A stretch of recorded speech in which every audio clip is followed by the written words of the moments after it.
Act 1886 যেটো আমাৰ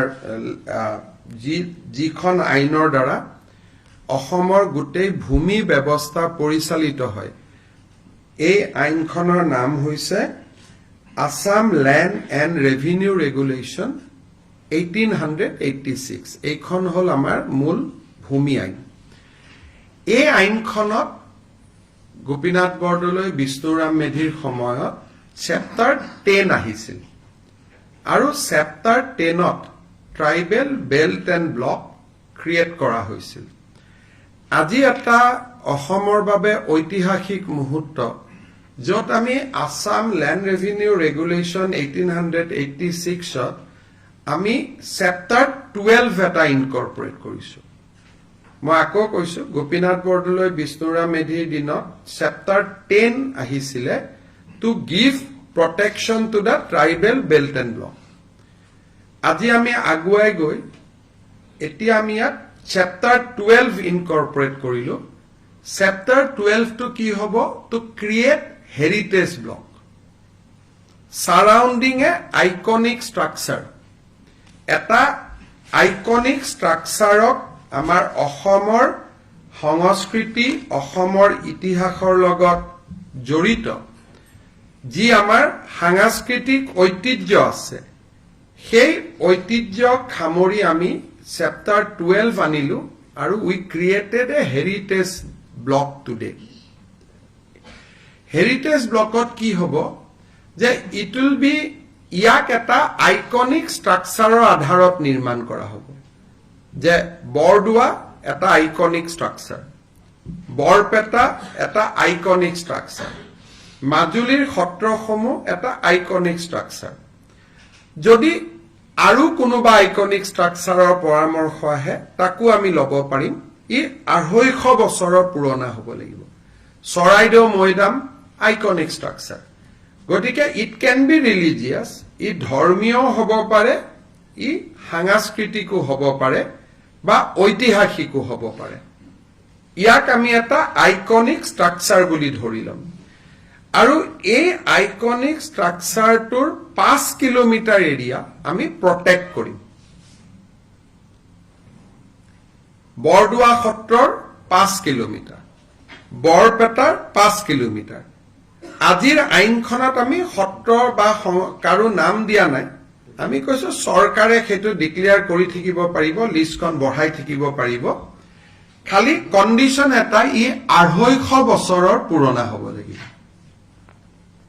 এতিয়া 250 বছৰৰ পুৰণা অসমত যিমান মন্দিৰ মঠ ঐতিহাসিক স্থান আছে সকলো বিলাকক আমি এই প্ৰটেক্টেড এৰিয়াৰ মাজত আনিব পাৰিম প্ৰটেক্টেড এৰিয়াত কি হ'ব ইয়াত অকল সেই মানুহে মাটি কিনা বেচা কৰিব পাৰিব যি তিনিটা প্ৰজন্ম সেই এৰিয়াটোত বাস কৰিছে বিধানসভাত আইন পাছ হোৱাৰ আগত তাত তিনিটা প্ৰজন্ম সেই মাটিত ভোগ দখল কৰি থাকিব লাগিব আৰু তেওঁলোকেহে সেই অঞ্চলত মাটি কিনা বেচা কৰিব পাৰিব অৰ্থাৎ বটদ্ৰৱা সত্ৰৰ 5 কিলোমিটাৰৰ ভিতৰত বটদ্ৰৱা সত্ৰত তিনিটা প্ৰজন্ম যি নিৰন্তৰ বাস কৰি আছে সেই তিনিটা প্ৰজন্মৰ মানুহে মাটি কিনা বেচা কৰিব পাৰিব বৰপেটা সত্ৰখনক যদি আমি চেণ্টাৰত লৈ লওঁ বৰপেটা সত্ৰৰ 5 কিলোমিটাৰ যি এৰিয়া হ'ব সেই এৰিয়াৰ মাটি অকল সেই অঞ্চলত তিনিটা প্ৰজন্ম বাস কৰি থকা মানুহে সেই মাটি কিনা বেচা কৰিব পাৰিব মোৰ অসমত তিনিটা প্ৰজন্ম হলে নহব সেই নিৰ্দিষ্ট হেৰিটেজ ষ্ট্ৰাকচাৰটোৰ 5 কিলোমিটাৰৰ আশে পাশে মোৰ তিনিটা প্ৰজন্ম হ'ব লাগিব অৱশ্যে যোনে ইতিমধ্যে মাটি কিনি লৈছে তেওঁলোকক উচ্ছেদ কৰাৰ কথা নুঠে কিন্তু কাবাৰ যদি মাটি ৰেজিষ্ট্ৰেচন হোৱা নাই একচনীয়া পট্টা হৈ আছে বা কিবা হৈ আছে আইনৰ গণ্ডিৰ ভিতৰত আহি যাব যদি অলৰেডি ৰেজিষ্ট্ৰেশ্যন হৈ গ'ল ক্লিয়াৰ পজিশন হৈ গ'ল তেতিয়া বেলেগ কথা এই আইনখনত বৰ্তমান আমি কিন্তু মাজুলীৰ ক্ষেত্ৰত এটা এক্সেপশ্যন আছে বৰপেটা সত্ৰৰ 5 কিলোমিটাৰ কিন্তু মাজুলী গোটেই জিলাখনকে আমি এইটো এৰিয়াত আনিছো কাৰণ আমি ভাবো যে দলং দুখন নিৰ্মাণ হোৱাৰ পিছত মাজুলীৰ বহুত ব্যৱসায়িক উদ্যোগিক প্ৰতিষ্ঠান আদি গৈ মাজুলীৰ আধ্যাত্মিক ঐতিহ্যটো বিনষ্ট কৰি দিব পাৰে সেইকাৰণে মাজুলীৰ মাটি এতিয়াৰ পৰা মাজুলীৰ তিনিটা প্ৰজন্মই যি বাস কৰিছিল তেওঁলোকেহে কিনা বেচা কৰিব পাৰিব মাজুলীৰ ক্ষেত্ৰত সেই এক্সেপশ্যনটো অনা হৈছে বাকিৰ ক্ষেত্ৰত 5 কিলোমিটাৰ কিন্তু মাজুলীৰ ক্ষেত্ৰত পুৰা জিলাখন ইয়াত যদি কোনোবাই এতিয়া আমি কামাখ্যাৰ কথাটো আনা নাই কিন্তু কালি যদি কোনোবাই কৈ দিয়ে কামাখ্যাকো ডিক্লেয়াৰ কৰক কৰিব পাৰে কিন্তু প্ৰথম পৰ্যায়ত আমি বৰপেটা বটদ্ৰৱা আৰু মাজুলীক লৈ আমি আগবাঢ়িব খুজিছো আৰু মই ভাবো যে এই আইনখন যদি বহুত দিন আগতে পাছ হলহেঁতেন আজি বটদ্ৰৱা বা বৰপেটাৰ পৰিৱেশটো সম্পূৰ্ণ এটা বেলেগ হৈ থাকিলহেঁতেন আৰু এটা অসমৰ জাতীয় জীৱনৰ এটা ঐতিহাসিক মুহূৰ্ত আৰু আমি এনে এখন আইন বিধানসভাত আনিম আপোনালোকক জনাবলৈ পাই মই নিজেও গৌৰৱ অনুভৱ কৰিছো আজিৰ কেবিনেটে আৰু এটা মানুহৰ জীৱনৰ লগত জড়িত খুব ইম্পৰ্টেন্ট সিদ্ধান্ত লৈছে যে আমাৰ ট্ৰাইবেল বেল্ট এণ্ড ব্লকৰ বাহিৰতো শিডিউল ট্ৰাইব আৰু শিডিউল কাষ্ট মানুহ গাঁও পাতি বাস কৰে আৰু য'ত 80% এণ্ড এবভ শিডিউল কাষ্ট বা শিডিউল ট্ৰাইব মানুহ আছে সেই গাঁওবিলাককো আমি micro tribal belt and block কৰিব খুজিছো যাতে শিডিউল কাষ্ট আৰু শিডিউল ট্ৰাইব মানুহৰ মাটিৰ অধিকাৰ ইনটেক্ট হৈ থাকে তাত প্ৰটেক্টেড ক্লাছে সুবিধা পাব মাটি কিনা বেচা কৰাৰ কাৰণে that is a different thing কিন্তু শিডিউল ট্ৰাইব আৰু শিডিউল কাষ্ট গাঁওবিলাকক আমি tribal belt and block declare কৰিব খুজিছো আৰু এই গাঁওখিনি কোনখিনি গাঁও মাইক্ৰ ট্ৰাইবেল বেল্ট ব্লকত আহিব বিচাৰিব আমি ৰাইজৰ পৰাই আবেদন খুজিম আমি জোৰ কৰি নকৰো এই গাঁওখিনি আইডেন্টিফাই কৰাৰ কাৰণে আমি এখন কেবিনেট কমিটি কৰি দিছো য'ত ৰনোজ পেগু উৰ্খা গৌৰা ব্ৰহ্ম আৰু পীযুষ হাজৰিকা কমিটিখনত থাকিব আৰু 15 ছেপ্টেম্বৰৰ ভিতৰত এই কমিটিখনে গাঁওখিনিৰ নাম আমাক দিব আমি যাতে নটিফাই কৰিব পাৰো থাৰ্ড মাটিৰ লগতে জড়িত মিছন বসুন্ধৰা 2ৰ সময়ত গুৱাহাটীত আমি আবলটন কৰা মাটি বা নগৰ অঞ্চলত আমি আবলটন কৰা মাটি প্ৰিমিয়াম হাই হোৱাৰ কাৰণে মানুহে ল'ব পৰা নাছিলে যাতে দুখীয়া দৰিদ্ৰ মানুহেও মাটিখিনি ল'ব পাৰে মিছন বসুন্ধৰা 3-2 অক্টোবৰত আৰম্ভ হ'ব তাৰ আগতে যোগেন মহান আৰু অশোক সিংহালৰ নেতৃত্বত আমি এখন কমিটি কৰি দিছো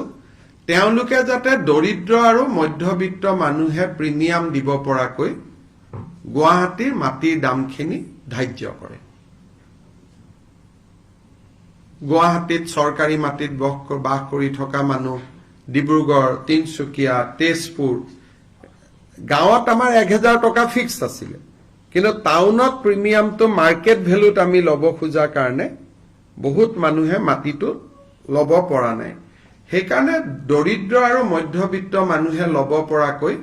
আমি মাটিৰ প্ৰিমিয়াম ৰেটটো আমি ধাৰ্য কৰিব খুজিছো আৰু তাৰ কাৰণে মন্ত্ৰী অশোক সিংহাল আৰু আমাৰ মন্ত্ৰী যোগেন মহানক দায়িত্ব দিয়া হৈছে আজিৰ কেবিনেটত আমাৰ জীৱিকা সখী বাইদেউসকল আছে কিছু জীৱিকা সখী 5242 গৰাকী বাইদেৱে স্কুটি পোৱা নাছিল তেওঁলোকক আমি একোখনকৈ স্কুটি দিবৰ বাবে সিদ্ধান্ত গ্ৰহণ কৰিছো কিছু ট্ৰান্সপোৰ্ট ট্যাক্সত আমাৰ হাল সলনি আছে, বিশেষকৈ ই ৰিক্সা আদিক সহায় কৰাৰ কাৰণে এই সম্পৰ্কৰো বিল এখন কেবিনেটত আহিব। আজি কেবিনেটত লোৱা এটা ডাঙৰ সিদ্ধান্ত হ'ল অৰুণোদয় আঁচনিৰ সম্প্ৰসাৰণ। আজিৰ ডেটত ২৭ লাখ ব্যক্তিয়ে অৰুণোদয় আঁচনিৰ সুবিধা লাভ কৰি আহিছে। এতিয়া আমি প্ৰতি সমষ্টিতে আৰু ১০,০০০কৈ অৰুণোদয় আঁচনিৰ আমি হিতাধিকাৰী দিব খুজিছো। যিধৰণে আমি লোকসভা নিৰ্বাচনত আপোনালোকে জানে যে আমি সমীক্ষা পত্ৰ বিতৰণ কৰিছিলো, সমীক্ষা পত্ৰবিলাক উভতি আহিলে তাতে আমি দেখা পালো যে ১০-১২ লাখ মানুহৰ হাতত অৰুণোদয় নাই। সেইকাৰণে আমি অৰুণোদয় আঁচনিখনত নতুনকৈ ১২,৬০,০০০ নতুন হিতাধিকাৰীক আমি অন্তৰ্ভুক্ত কৰিবলৈ সিদ্ধান্ত লৈছো। ই অৰুণোদয় ৩ নামেৰে জনাজাত হ'ব। অৰুণোদয় ২ৰ বেনিফিচিয়াৰীসকলেও ৩ৰ বাবে নতুনকৈ আবেদন কৰিব লাগিব আৰু ৩ত নতুনকৈও আবেদনকাৰী অন্তৰ্ভুক্ত হ'ব। এই অৰুণোদয় ৩ৰ প্ৰক্ৰিয়াটো ১৫ ছেপ্টেম্বৰৰ পৰা আৰম্ভ হ'ব আৰু আমি ১ ফেব্ৰুৱাৰীত নতুন হিতাধিকাৰীসকলক আমি অৰুণোদয় আঁচনি দিয়া আৰম্ভ কৰিম। তেতিয়ালৈকে পুৰণা অৰুণোদয় হিতাধিকাৰীসকলে নিৰন্তৰভাৱে অৰুণোদয় পাই থাকিব। কিন্তু যেতিয়া ১ ফেব্ৰুৱাৰীত আমি নতুন অৰুণোদয় দিব যাম, পুৰণা বেনিফিচিয়াৰী ২-এজন হয়তো তেওঁলোকৰ কোনোবা ঘৰত চাকৰি পালে, কোনোবা ঘৰত গাড়ী কিনিলে, বিভিন্ন কাৰণত তেওঁলোকে নাপাব। কিন্তু এইবাৰ অৰুণোদয় এটা আমাৰ কণ্ডিশ্যন হ'ল যে ৰেচন কাৰ্ড থকা মানুহে অৰুণোদয় পাব। ৰেচন কাৰ্ড নাথাকিলে অৰুণোদয় নাপায়। ৰেচন কাৰ্ড থাকিলে অৰুণোদয়টো কিয় পাব? ৰেচন কাৰ্ডবোৰ আধাৰ লিংক, গতিকে অট'মেটিক অৰুণোদয়টো তেতিয়া আধাৰ লিংক হৈ যাব। নহলে মই যোৱাবাৰ আপোনালোকক কৈছো যে বহুত সময়ত কিছু অৰুণোদয় বেনিফিচিয়াৰীত কিছুমান মানুহৰ নাম সোমাইছে যাক বিচাৰি পাব দিগদাৰী হয় পিছত। কেবিনেটত বহুত দিনৰ পৰা আপোনালোকে জানে, ময়ো আচৰিত হৈ আছিলো, মাজে মাজে চিন্তিত হৈ আছিলো। আমাৰ লুৰিণজ্যোতি গগৈ আৰু জগদীশ ভূঞাই মাজে মাজে পেপাৰ আৰু টিভিত কৈ থাকে যে আমি শংকৰদেৱ বঁটাটো দিয়া নাই। আপোনালোকে শুনি থাকে। তেতিয়া আমি সুধিছিলো যে কিয় শংকৰদেৱ বঁটা দিয়া নাই, দিয়াটোতো আমাৰ কোনো আপত্তি নাই। তেতিয়া আমি গম পালো যে ২০০৮ চনত কংগ্ৰেছ চৰকাৰে এটা সিদ্ধান্ত ললে যে শংকৰদেৱ বঁটা বছৰে বছৰে দিয়া নহব, ৩ বছৰতহে এবাৰ দিয়া হ'ব। ইমান দিন আমি এনেই গালি খাই আছিলো, অথচ তেওঁলোকৰে কংগ্ৰেছ সহযোগী জগদীশ ভূঞা আৰু লুৰিণজ্যোতি গগৈ আমাক গালি পাৰি থাকে যে ৩ বছৰ শংকৰদেৱ বঁটা দিয়া নাই, ৩ বছৰ শংকৰদেৱ বঁটা দিয়া নাই। আচলতে ২০০৮ চনত কংগ্ৰেছ দলে এটা সিদ্ধান্ত ললে যে আমি ৩ বছৰৰ মূৰে মূৰেহে শংকৰদেৱ বঁটা আমি দিব পাৰিম। সেইকাৰণে ২০১১ত কনকসেন ডেকাক দিছিলে, ২০০৮ত শৰ্মিলা টেগুৰক দিছিলে, ৯-১০ দিয়া নাছিলে। আকৌ ২০১৪ত ML ভাৰাদে পাণ্ডেক দিলে, ১২-১৩ত দিয়া নাছিলে।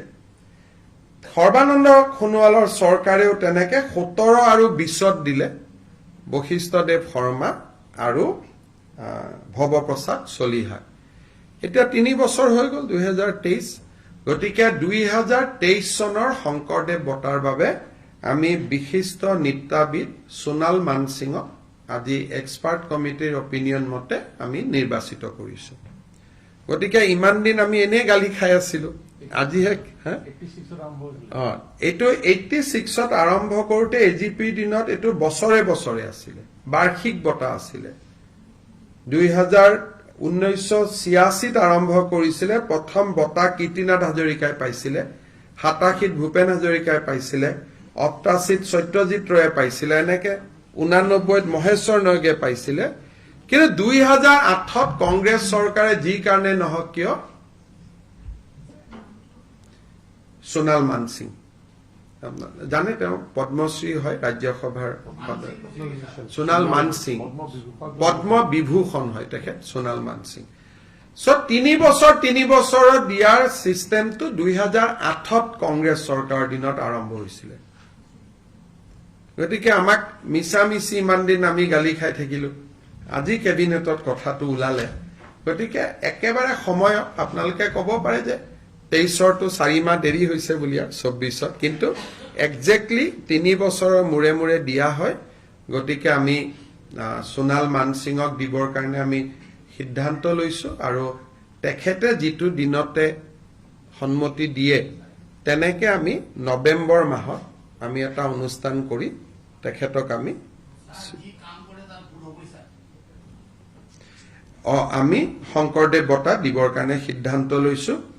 আৰু মই যিসকলে শংকৰদেৱ বঁটাটো আমি দিয়া নাই বুলি আমাক সমালোচনা কৰি আছিলে তেখেতসকলৰ ওচৰত মই কৈছো যে 3 বছৰে বঁটা দিয়াৰ সিদ্ধান্তটো 2008ত কংগ্ৰেছ চৰকাৰে কৰি থৈ গৈছিল আৰু তেনেকে এতিয়া প্ৰতি 3 বছৰৰ মূৰে মূৰে দিয়া হয় আৰু কোনো 3 বছৰতে এতিয়ালৈকেটো মিছ হোৱা নাই মই চেক কৰিলো ৰেকৰ্ড 8টো দিছিলে 11টো দিছিলে 14টো দিছিলে 17টো দিছিলে 20টো দিছিলে অৰ্থাৎ কোভিডৰ সময়টো এটো বন্ধ হোৱা নাছিল শেষত এটা সৰু কথা যে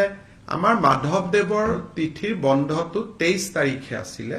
কিন্তু আমাক সকলোৱে জনাইছে যে এবাৰ 23 তাৰিখে সন্ধিয়াৰ পৰাহে তিথি লাগিব একচুৱেল সকলোৱে উদযাপন কৰিব 24 ছেপ্টেম্বৰত সেইকাৰণে মাধৱদেৱৰ তিথিৰ চৰকাৰী বন্ধটো আমি 23 ছেপ্টেম্বৰৰ পৰিৱৰ্তে 24 ছেপ্টেম্বৰলৈকে আমি লৈ গৈছো আৰু কিছু সৰু সৰু সিদ্ধান্ত কেবিনেটত আছে তো টুইট বা সোশ্যাল মিডিয়া যোগে আপোনালোকে জানিব পাৰিব যদি কিবা আপোনালোকৰ দুই এটা প্ৰশ্ন আছে কৰিব পাৰে আৰু ৰাতিপুৱা মই যথেষ্ট কৈছো গতিকে এইখিনি ৰিপিট নকৰি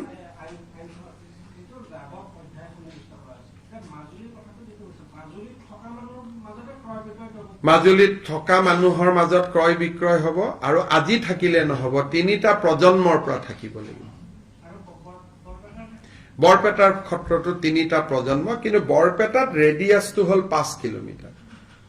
বৰপেটা সত্ৰৰ পৰা 5 কিলোমিটাৰ কিন্তু মাজুলীত যেহেতু বহুত সত্ৰ হিচৰিত হৈ আছে সেইকাৰণে আমি গোটেই মাজুলীখনক প্ৰটেক্টেড এৰিয়া কৰিছো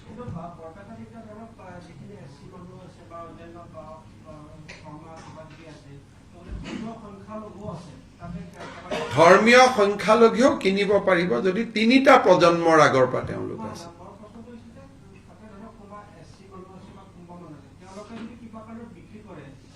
তেওঁলোকৰ মানুহে কিনিব লাগিব বিক্ৰী কৰিব নোৱাৰিব এতিয়া 3টা প্ৰজন্ম থকা মানুহকহে বিক্ৰী কৰিব লাগিব তেতিয়া পাৰিব কিন্তু আমি জানা 3টা প্ৰজন্ম তাতে থকা মুছলিম সম্প্ৰদায় নাই 51 চনত তাত কোনো মুছলিম সম্প্ৰদায়ৰ মানুহ নাছিল আমি হিসাব কৰি লৈছো 3টা প্ৰজন্ম মানে 1951 হ'ব আৰু বিপ্লৱ শৰ্মা কমিটিৰ ৰিপৰ্ট 1951 গতিকে 3টা প্ৰজন্ম মানে 75 বছৰ মানে 1951 আৰু 1951ত তাত এজনো ধৰ্মীয় সংখ্যালঘু নাছিল বটদ্ৰবাটো নাছিল হেতু হল ধৰক উত্তৰ গুৱাহাটীত এখন ট্ৰাইবেল ভিলেজ আছে আৰু পিজুজ হাজৰিকাৰ গাঁওখনে কলো এটো শিডিউল কাষ্ট গাঁও কিন্তু ট্ৰাইবেল বেল্ট এণ্ড ব্লক নহয় এতিয়া হেতু আমি ট্ৰাইবেল বেল্ট এণ্ড ব্লক কৰি দিম as per chapter 10 যেটো মাইক্ৰো ট্ৰাইবেল আগতে chapter 10ত আছিল ট্ৰাইবেল বেল্ট ব্লক এটা ডাঙৰ এৰিয়া তাত অলপ আমি সংশোধন আনিলো আনি সৰু সৰু গাঁওকো আমি tribal belt and block declare কৰাৰ অধিকাৰ আনিলো আগতে গোটেই অসমত 12টা ট্ৰাইবেল বেল্ট এণ্ড ব্লক আছিল মাৰ্ঘেৰিটা ট্ৰাইবেল বেল্ট বহুত ডাঙৰ জায়গা সেইখিনি কন্টিনিউ কৰিব তাত আমি কোনো বাধা দিয়া নাই তো যেনেকে আছে তেনেকে থাকিব কিন্তু উত্তৰ গুৱাহাটীত ৰধলা বুলি এখন বড়ো সমাজৰ গাঁও আছে এতিয়া তাত ইন্ডাষ্ট্ৰিয়েলাইজেশ্যন হৈছে ট্ৰাইবেল বেল্ট এণ্ড ব্লক নহয় গতিকে বড়ো মানুহখিনিৰ মাটিটো লাহে লাহে যাব আৰম্ভ হৈছে গতিকে সেই গাঁওখন এতিয়া ট্ৰাইবেল বেল্ট এণ্ড ব্লক হ'ব সেইটো থাকিবই সেইটো এটা বেলেগ কলে উচ্ছেদলৈকে যোৱাটো এটা বেলেগ বস্তু সেইটো এতিয়া মই কি কৰিব পাৰো কওক হাজাৰ হাজাৰ মানুহ আছে সেইটো এটা হাজাৰ হাজাৰ মানুহক উচ্ছেদ কৰাটো এটা আজিৰ দিনত এটো সম্ভৱ নহয় আমি সেইটো বিতৰ্কত আজি কিয় যাওঁ আমি আজি সেইটো কৰাৰ আপুনি যে মোক প্ৰশ্নটো সুধি আছে আপোনাকে বেয়া পাব আমাৰ গোটেই অসমীয়া মানুহবিলাকে আছে ট্ৰাইবেল বেল্ট এণ্ড ব্লকত ওদালগুৰিত এইবিলাক সমস্যাটো আমাৰো আছে তো ট্ৰাইবেল বেল্ট এণ্ড ব্লকক ইউজিদা নহয় আমাৰ শৰ্মা কলিতা মানুহে আছে এই প্ৰশ্নটো যদি মই আলোচনাও কৰো বিটিচিৰ ইলেকশ্যনত এটা ইস্যু হৈ যাব গতিকে আপুনি নিকাশিত যাওক নিকাশি এখন ট্ৰাইবেল বেল্ট এণ্ড ব্লক আৰু নিকাশিত মহেন্দ্ৰ মোহন চৌধুৰীয়ে গোটেই অসমীয়া মানুহবিলাকক তাতে বহাই থৈ আহিছে গতিকে এইটো প্ৰশ্ন যদি মই এটা আলোচনা কৰো আৰু টিভিত যদি মানুহে শুনে লগে লগে ৰাতিয়ে তাতে হুলস্থুল আৰম্ভ হৈ যাব গতিকে অসমখন খুব সেনসিটিভ জায়গা গতিকে সব বস্তু টিভিতে আলোচনা কৰি দিলে মানুহৰ মাজত প্ৰতিক্ৰিয়া হৈ যায় সেইকাৰণে আমি মাইক্ৰো ট্ৰাইবেল বেল্ট ব্লকৰ ওপৰত মোক আজি প্ৰশ্ন সুধক ট্ৰাইবেল বেল্ট এণ্ড ব্লকৰ ওপৰত প্ৰশ্নটো বেলেগ এদিন সুধিব Mr. Chief Minister, as you have said, this new bill which will be brought in the assembly as far as Muslim marriage and registration is concerned, what is the name of the bill that has been the bill is the Assam Compulsory Registration of Muslim Marriage and Divorce Bill 2024. And if you can also throw some light on the new inclusion of Section 12 in the Assam Land and Revenue Regulation Act of 1996. If you can throw some light on the aspects that will be covered as far as the Sector 12 of this new Assam Land and Revenue Regulation Act. Chapter 12 is basically we have created a heritage belt and block. So if there is any heritage structure like for the outside people like Kamakhya is a heritage structure like the Namghar established by Srimanta Madhav Ded in Borpeta is a heritage structure if that structure is 250 years old then 5 kilometer of that structure will be declared as a protected area and in protected area the land purchase and sale can happen only within the family who has lived in that protected area for 3 generations so it will go back to 1951 basically Sir, this Assam Compulsory Registration of Divorce Bill, can you just give us a small brief on Hindi for our? देखिए हमारे जो मुस्लिम विवाह होते थे उनको काजी register करते थे आज से ये सरकार में रजिस्टर होगा और उस बिल में पहले प्रावधान था कि माइनर का भी मैरिज भी रजिस्टर हो सकता है आज से माइनर का शादी रजिस्ट्रेशन नहीं होगा तो बेसिकली यही 2 प्रोविजन है